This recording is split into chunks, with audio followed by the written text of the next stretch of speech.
ओम श्री गणेशाय नमः। प्रिय बंधु, आज बुधवार का दिन है। बुधवार का दिन भगवान गणेश जी को समर्पित होता है, बुध देव को समर्पित होता है।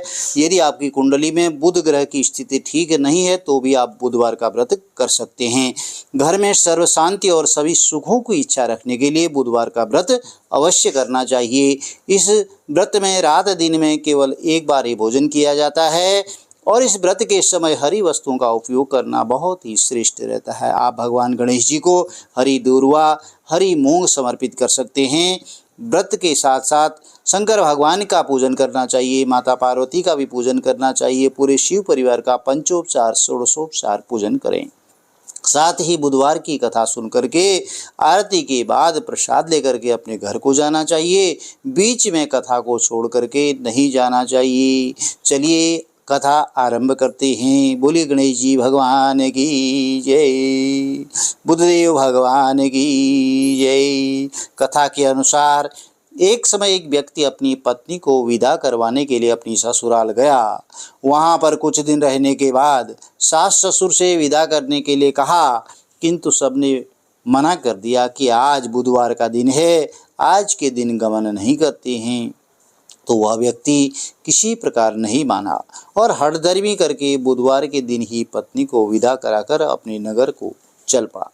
राह में उसकी पत्नी को बहुत जोर से प्यास लगी, तो उसने अपने पति से कहा कि मुझे जोर से प्यास लगी है।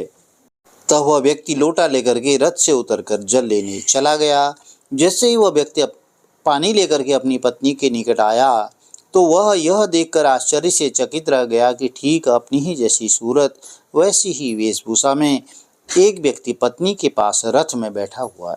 उसने क्रोध से कहा कि तू कौन है जो मेरी पत्नी के निकट बैठा हुआ है? तो दूसरा व्यक्ति बोला, यह तो मेरी पत्नी है, मैं अभी अभी ससुराल से विदा कराकर इसको ला रहा हूँ। वे दोनों व्यक्ति आपस में झगड़ने लगे। तभी राज्य के सिपाही आकर लोटे वाले व्यक्ति को पकड़ने लगे। स्त्री से पूछा कि तुम्हारा असली पति कौन सा है? तो पत्नी शांत ही रही, क्योंकि दोनों एक जैसे थे, वह किसे अपना असली पति कहे। तो वह व्यक्ति ईश्वर से प्रार्थना करता हुआ बोला कि हे परमेश्वर, यह क्या लीला है कि सच्चा झूठा बन रहा है? तो तभी आकाशवाणी हुई, करे मूर्ख, आज बुधवार के दिन तुझे गमन नहीं करना था, तूने किसी की बात नहीं मानी और यह सब लीला बुद्धदेव भगवान की है। उस व्यक्ति ने बुद्धदेव से प्रार्थना की और अपनी गलती के लिए क्षमा याचना की। तब बुद्धदेव भगवान अंतर ध्यान हो गए और वह अपनी स्त्री को लेकर के अपने घर आया और तब से लेकर के वह बुधवार का व्रत जो है नित्य, वह दोनों पति पत्नी नियम पूर्वक करने लगे।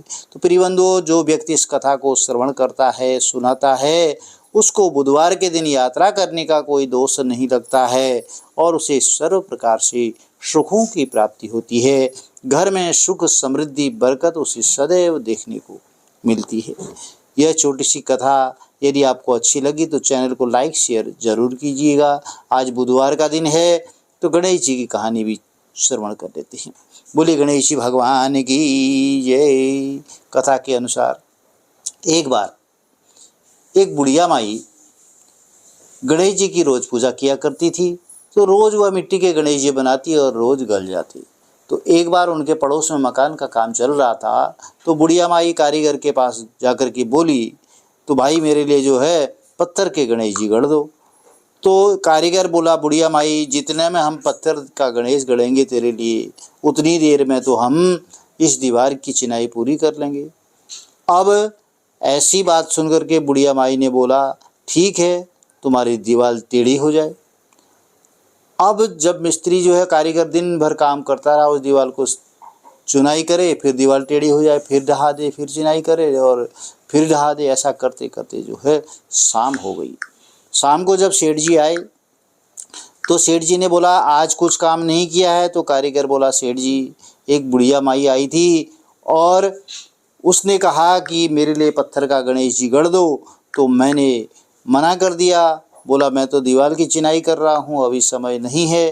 तो इतने में वह बोल के गई कि तुम्हारी दीवार टेढ़ी हो जाए। तब से जो है यह दीवार टेढ़ी हो जा रही है और अब सीधी नहीं होती। तो सेठ जी उस बुढ़िया माई के पास गए। तो बुढ़िया माई से बोला, बुढ़िया माई, हमारी दीवार सीधी कर दो, हम तुम्हारे लिए सोने का गणेश जी गढ़ देंगे। तो सेठ जी ने सोने का गणेश ला करके उस बुढ़िया माई को दे दिया। तो बुढ़िया माई ने भगवान से प्रार्थना की कि हे गणेश जी महाराज, इनकी दीवार सीधी कर दो। तो प्रिय बंधुओं, जैसे सुख समृद्धि उस बुढ़िया माई को मिली और सेठ जी को मिली, उसी तरह से सुख समृद्धि बरकत सभी के घर में प्रदान करें। और आज प्रदोष व्रत है, बुधवार का दिन है, तो बुधवार का प्रदोष व्रत कथा ही श्रवण करनी चाहिए।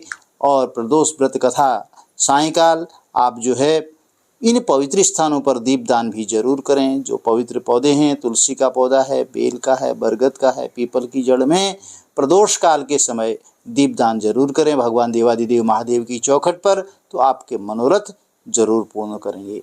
चलिए प्रदोष व्रत कथा आरंभ करते हैं। प्रदोष का व्रत जो होता है वह प्रत्येक शुक्ल पक्ष और कृष्ण पक्ष की त्रयोदशी तिथि को आता है और जो कि भगवान भोलेनाथ को समर्पित होती है। और जब यह बुधवार को पड़ता है तो यह बुध प्रदोष कहलाता है। शास्त्रों में बुध प्रदोष को बुद्धि, विद्या, वाणी और व्यापार में सफलता प्रदान करने वाला व्रत माना जाता है। यदि आपकी संतान पढ़ाई में अव्वल नहीं है, तो उनका मन पढ़ने में नहीं लगता है, तो बुधवार का व्रत जरूर करें, प्रदोष व्रत करें। और जब भी प्रदोष आती है, प्रदोष व्रत के दिन दान पुण्य करें। आपके बच्चे हैं जो वह पढ़ने में उनका मन लगेगा, उन्हें मनोवांछित फलों की प्राप्ति होगी। इस दिन भगवान शिव के साथ साथ माता पार्वती और गणेश भगवान की पूजा भी करनी चाहिए। पूजा करने के बाद बुध प्रदोष व्रत का जो है पाठ कथा अवश्य करनी चाहिए। चलिए कथा आरंभ करते हैं। बोले गणेश जी भगवान की जय, शंकर भगवान की जय। प्राचीन काल में एक गरीब पुजारी हुआ करता था। उस पुजारी की मृत्यु के बाद उसकी विधवा पत्नी अपने भरण पोषण के लिए पुत्र को साथ लेकर के भीख मांगती हुई शाम तक घर वापस आती थी।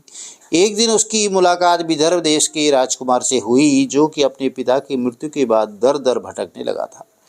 उसकी यह हालत पुजारी की पत्नी से देखी नहीं गई। वह उस राजकुमार को अपने साथ घर ले आई और पुत्र जैसा रखने लगी। एक दिन पुजारी की पत्नी अपने साथ दोनों पुत्रों को सांडिल्य ऋषि के आश्रम ले गई। वहां उसने ऋषि से शिवजी के प्रदोष व्रत की कथा और विधि सुनी और घर जाकर के अब वह भी प्रदोष व्रत करने लगी। एक बार दोनों बालक वन में घूम रहे थे। उनमें से पुजारी का बेटा तो घर लौट आया, परंतु राजकुमार वन में ही रह गए। उस राजकुमार ने गंधर्व कन्याओं को क्रीड़ा करते हुए देखा तो उनसे बात करने लगा। उस कन्या का नाम अंशुमति था। उस दिन वह राजकुमार घर देरी से लौटा। राजकुमार दूसरे दिन फिर से उसी जगह पहुंचा जहां अंशुमति अपने माता पिता से बात कर रही थी। तभी अंशुमति के माता पिता ने उस राजकुमार को पहचान लिया और उससे कहा कि आप तो विदर्भ नगर के राजकुमार हो ना, आपका नाम धर्मगुप्त है। अंशुमति के माता पिता को वह राजकुमार पसंद आया और उन्होंने कहा कि शिवजी की कृपा से हम अपनी पुत्री का विवाह आपसे करना चाहते हैं, क्या आप इस विवाह के लिए तैयार हैं? तो राजकुमार ने अपनी स्वीकृति दे दी। तो उन दोनों का विवाह संपन्न हुआ। बाद में राजकुमार ने गंधर्व की विशाल सेना के साथ विदर्भ पर हमला कर दिया और घमासान युद्ध कर विजय प्राप्त की और पत्नी के साथ राज्य करने लगा। वहाँ उस महल में वह पुजारी की पत्नी और पुत्र को आदर के साथ ले आया और साथ रखने लगा। पुजारी की पत्नी और पुत्र के सभी दुख दरिद्रता दूर हो गई। वे सुख से अपना जीवन व्यतीत करने लगे। एक दिन अंशुमति ने राजकुमार से इन सभी बातों के पीछे का कारण और रहस्य पूछा। तो तब राजकुमार ने अंशुमति को अपने जीवन की पूरी बात बताई और साथ ही प्रदोष व्रत का महत्व और व्रत से प्राप्त फल से भी अवगत कराया। उसी दिन से प्रदोष व्रत की महत्ता और बढ़ गई और मान्यता के अनुसार लोग यह व्रत करने लगे। कई जगहों पर अपनी श्रद्धा के अनुसार स्त्री पुरुष दोनों ही यह व्रत करते हैं और इस व्रत को करने से मनुष्य के सभी कष्ट और पाप नष्ट होते हैं और मनुष्य को अभीष्ट फलों की प्राप्ति होती है। तो प्रिय बंधु, यह छोटी सी कथा थी और यदि कथा अच्छी लगी चैनल को लाइक शेयर सब्सक्राइब जरूर करें। चलिए प्रदोष व्रत के दिन भगवान भोलेनाथ की आरती जरूर करनी चाहिए। आरती आरंभ करते हैं। ओम जय शिव ओमकारा, भोले हर शिव ओमकारा। ब्रह्मा विष्णु सदा शिवे, ब्रह्मा विष्णु सदा शिवे, अर्धांगी धारा। ओम हर हर हर महादेव। एकानन चतुरानन पंचानन राजे, भोले पंचानन राजे। हंसासन गरुड़ासन वृषवाहन साजे। ओम हर हर हर महादेव। दो भुज चार चतुर्भुज, दस भुज अति सोहे, भोले दस भुज अति सोहे। तीनों रूप निरखते, त्रिगुणा रूप निरखते, त्रिभुवन जन मोहे। ओम हर हर हर महादेव। वक्षमाला वनमाला रुंडमाला धारी, भोले रुंडमाला धारी। चंदन मृग मद सोहे, वाले शशिधारी। ओम हर हर हर महादेव। श्वेतांबर पीतांबर बागंबर अंगे, भोले बागंबर अंगे। सनकादिक गरुड़ादिक भूतादिक संगे। ओम हर हर हर महादेव। कर में श्रेष्ठ कमंडल चक्र त्रिशूल धरता, भोले चक्र त्रिशूल धरता। सुख करता दुख हरता, जग पालन करता। ओम हर हर हर महादेव। ब्रह्मा विष्णु सदा शिव, जानत अविवेका, बोले जानत अविवेका। प्रणवाक्षर के मध्य तीनों एका। ओम हर हर हर महादेव। काशी में विश्वनाथ विराजत, नंदी ब्रह्मचारी, बोले नंद ब्रह्मचारी। नित उठ भोग लगावत, नित उठ दर्शन पावत, महिमायति बारी। ओम हर हर हर महादेव। त्रिगुण स्वामी जी की आरती, जो कोई नर गावे, बोले प्रेम सहित गावे। कत शिवानंद स्वामी मन भजत हरि हर स्वामी, मन वांछित फल पावे। ओम हर हर हर महादेव। ओम जय शिव ओमकारा, बोले हर शिव ओमकारा। ब्रह्मा विष्णु सदा शिव, ब्रह्मा विष्णु सदा शिव, अर्धांगी धारा।